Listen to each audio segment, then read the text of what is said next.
Batman and Two-Face lay on the road, badly injured by the Beast's attack. 171 miles down. Too many to go. The surviving officers try and stop the assassin, but they are no match for him. Batman steps in and, activating his bat knuckles, attacks the Beast. However, the injured Batman is no match for the villain, who begins pummeling our hero. Fortunately, Two-Face attacks, feeling that the Beast is messing around with him and Batman's bed. In response, the Beast badly injures Harvey with some throwing stars. As the villain readies to finish his enemies, he is suddenly hit by a car.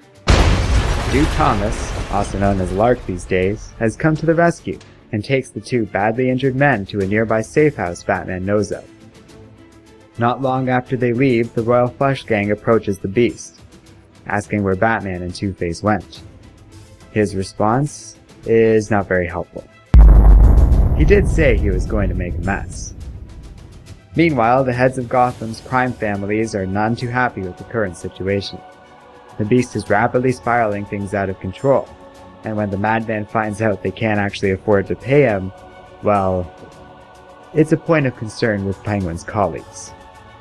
But Cobblepot isn't worried. He has a plan. At the safe house, a longtime friend of Batman named Harold Allnut is able to restore Batman and Two-Face's health. Duke updates Bruce on the situation back home. The police have a file that will supposedly decrypt itself soon, and that file is said to contain definitive evidence that Bruce Wayne is Batman. Our hero is undeterred and insists they push on. Duke accepts this, but goes on to say that the supposed cure Bruce is desperately seeking, well, it's probably not going to work. It's based off a similar compound that was used to cure people infected by the last Joker attack, and it didn't work then. Bruce doesn't care, he knows about those tests, but he has to believe there's hope. That, at this house, so very far away, there's a way to help his friend. When Bruce neglects to explain why this house is so important, Duke gets frustrated and decides to head home. So Wayne reveals that long ago, when he was still a troubled child, Alfred sent him to this house, which was a sort of rehabilitative clinic back then. There, Bruce met Harvey for the first time. They became close friends and shared some great moments together before they became what they are. It took them a long time to piece together that they had actually met one another as children. So Bruce is going, no matter what, for his friend's sake. Duke is pleased, saying he was hoping for an answer like this, he just needed to hear it. Officially on board with this mission, the three head out, and Batman comments that Duke is a good partner. Thomas replies that he's trying. Not long after this, they take a boat into a tunnel, when suddenly they are attacked, and the vessel is destroyed.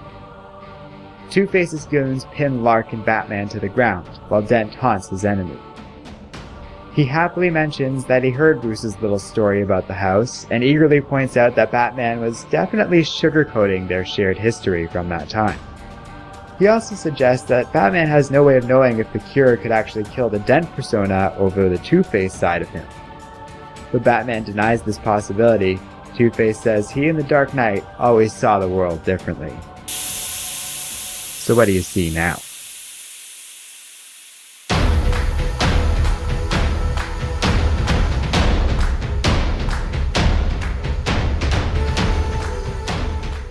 Hello and welcome to Comic Island.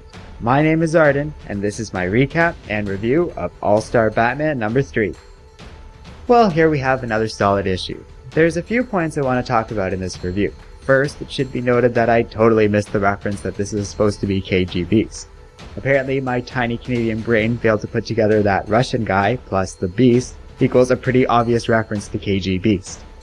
Oh well, Snyder went out of the way to make that perfectly clear in this issue, and yeah, I really like the new take on this villain. The whole action bit at the beginning of the comic was pretty brutal and well done. Second, I'd also like to point out this comic has lots of great little details. Harold Allnut is a familiar, if not previously dead face last seen in Hush. It was a small cameo, but a nice one. I like how the blue speech bubble denotes Harold, who is mute, speaking in sign language. That was cool. I like when writers do little things to denote alternate forms of communication and such. I mean, if you have this fancy talented letterer on hand, you might as well use it. Third, most things that I've been liking about this comic are holding up nicely. The art is polished, the writing is moving along nicely, and overall this feels like a fresh, unique story for Batman. I like how Snyder keeps throwing cool new Batman gadgets our way too. They keep things surprising during the fight scenes and add a little bit to the current Batman's available resources. Then there's the villains, who also had some great moments in the comic. I like how there's practically an army of these guys who have shown up in the story so far, which is exactly what I was hoping out of this arc, and Snyder has really delivered that in spades. Get it? Spades? Spades because of the Royal Flush Gang? Let's move on. I also enjoyed the ending. I can't possibly imagine Batman has been blinded or, two-faced, although that would be cool, but I know one thing for sure. Batman is in rough shape. He's got enemies all around him, and it feels like our hero is circling the proverbial drain. So far, he's been poisoned, beaten, shot, blown up, and now just received a very healthy dose of acid. Needless to say, I'm quite interested in what happens next. Finally, there's one other important aspect of this comic worth mentioning that I haven't really talked about yet in any of these reviews. All these issues so far have included a backup story with them called The Cursed Wheel. These smaller bonus stories have largely focused on Duke Thomas. Declan Shalvey, a name I still can't pronounce but I've been seeing everywhere lately, handles the art well in this comic, and Snyder is producing a pretty solid story here too. As a rule, I don't really cover these in the recap. You'll have to buy the comics for yourself to get that bit of content, which seems more than fair given how thorough these reviews are to begin with. But honestly, The Cursed Wheel has been great so far and is also definitely worth your time.